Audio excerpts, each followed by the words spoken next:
PDF के लिए Telegram join करें। डिक्टेशन स्टार्ट होगा 5 सेकंड के बाद।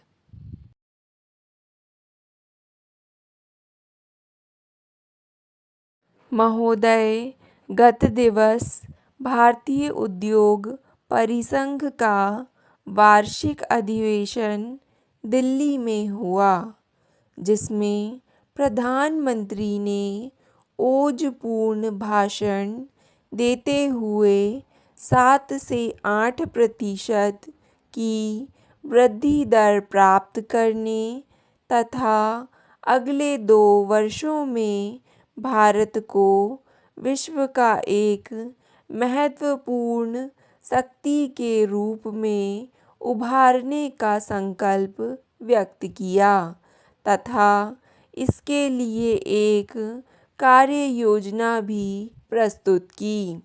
उन्होंने उद्योग व्यापार के नियमन के सभी कानूनों की समीक्षा करने के लिए आयोग का गठन करने, पुराने उपयोगिता खो चुके कानूनों को समाप्त करने, विदेशी मुद्रा कानून की जगह नया कानून लाने, विदेशी निवेश प्रोत्साहन बोर्ड के अधिकार बढ़ाने, कंपनी कानून का कायाकल्प करने, राष्ट्रीय आवास तथा राष्ट्रीय सूचना नीति आदि बनाने की घोषणा की। प्रधानमंत्री ने कहा कि घरेलू उद्योगों के बारे में कोई भी सरकारी आदेश व्यापक विचार विमर्श के बाद ही जारी किया जाएगा। देश में आधारभूत ढांचे के विकास को देखते हुए 100 करोड़ रुपए से अधिक लागत की बिजली, सड़क, पुल, बांध आदि परियोजनाओं पर प्रधानमंत्री कार्यालय सीधे निगरानी रखेगा। सरकार इस बात को सुनिश्चित करेगी कि किसी भी स्वदेशी या विदेशी पूंजी निवेश के प्रस्ताव का अनिश्चित अवधि के अंदर उत्तर दिया जाए। प्रधानमंत्री कार्यालय ऐसी सभी परियोजनाओं की मासिक प्रगति रिपोर्ट पर नज़र रखेगा और यह प्रयास किया जाएगा कि वे अपनी निर्धारित अवधि के भीतर पूरी हों। सरकार ढांचागत विकास में निवेश को और अधिक बढ़ाएगी। निजी क्षेत्र के निवेश को पहले से कहीं अधिक महत्व मिलेगा। सरकार विभिन्न आर्थिक संसाधनों को निवेश में लगाने के लिए शीघ्र ही विभिन्न योजनाएं शुरू करेगी। जहां श्री वाजपेयी ने उद्योग व्यापार को बढ़ाने के लिए अधिवेशन में यह घोषणाएं की, वहीं उन्होंने कहा कि अभी तक हमारी सरकारें उद्योग व्यापार को समझने में विफल रही हैं। वहीं उद्योग व्यापार भी सरकार को समझने में विफल रहा है। उद्योग व्यापार क्षेत्र को सरकार से शिकायत है कि सरकारी निर्णयों में बहुत विलंब होता है तथा कानूनी प्रक्रिया इतनी जटिल होती है कि वे अपना कामकाज संभालने की बजाय इसी से निपटने में अधिकांश समय व संसाधन खर्च करने पड़ते हैं। सरकार उद्योग व्यापार क्षेत्र से लेती ज़्यादा है लेकिन देती बहुत कम है। अर्थव्यवस्था के उन क्षेत्रों में भी सरकारी हस्तक्षेप होता है जहां उसकी कोई आवश्यकता नहीं है। उधर सरकार को उद्योग व्यापार क्षेत्र से यह शिकायत है कि वह अपने सामाजिक दायित्व का पालन नहीं करता। इसका अपना कामकाज उस तरह पारदर्शी नहीं है जैसा कि यह सरकार से स्वयं अपेक्षा करता है। शेयरधारियों, वित्त संस्थानों, श्रमिकों तथा उपभोक्ताओं के प्रति स्वयं को उत्तरदायी नहीं समझना है। भारतीय उद्योगपति प्रतिस्पर्धा तो चाहते हैं, लेकिन अपने उद्योग की बजाय दूसरे उद्योगों में।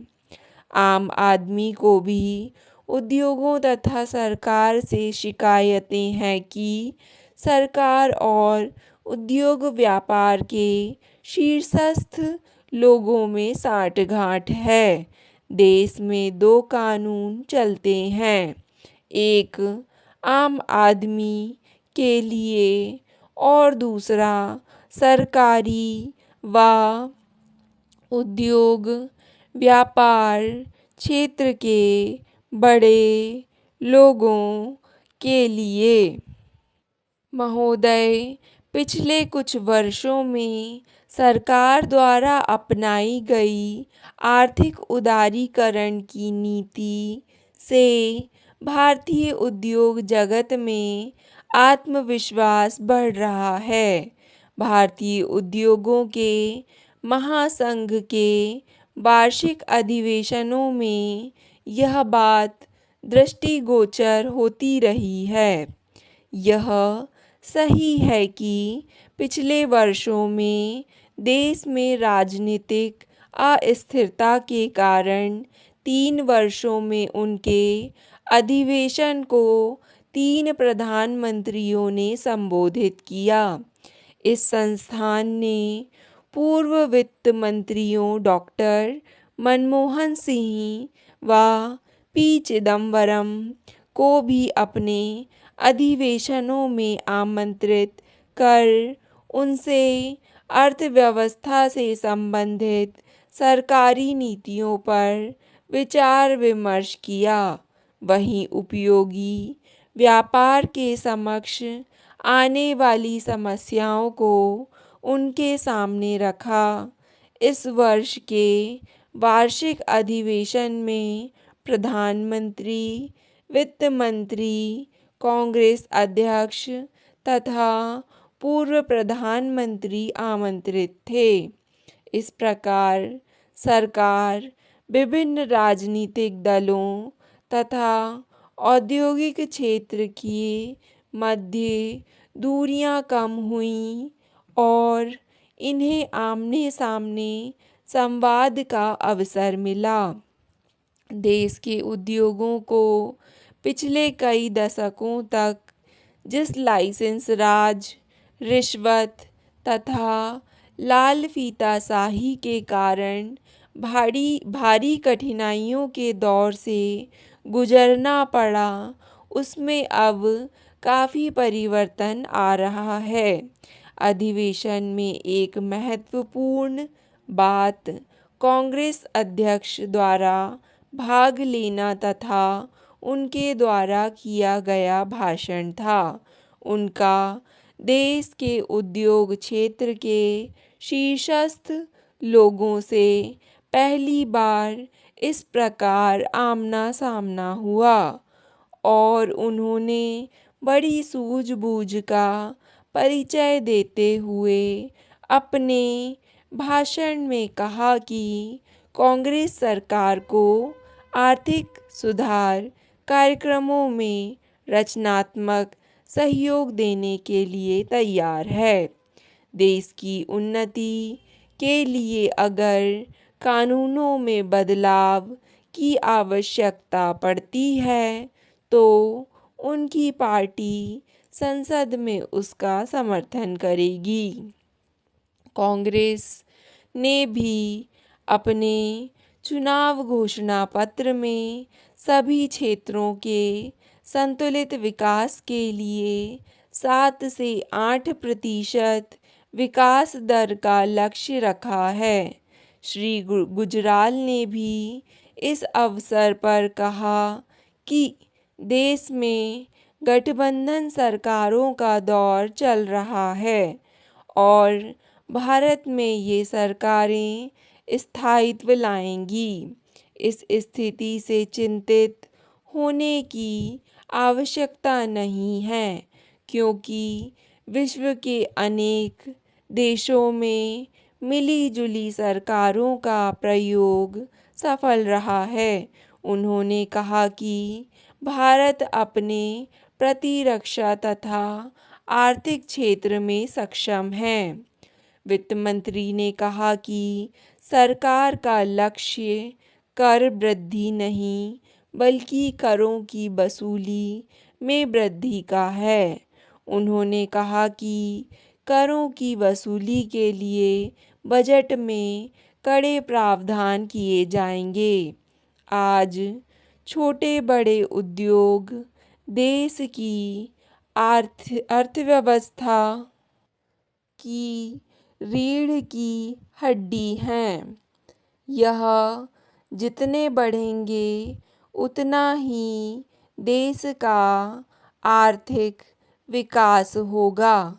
निर्यात व्यापार बढ़ने के साथ साथ रोजगार के अवसर भी बढ़ेंगे, जहां सरकार को इस क्षेत्र के विकास में अपना सहयोग प्रदान करना चाहिए।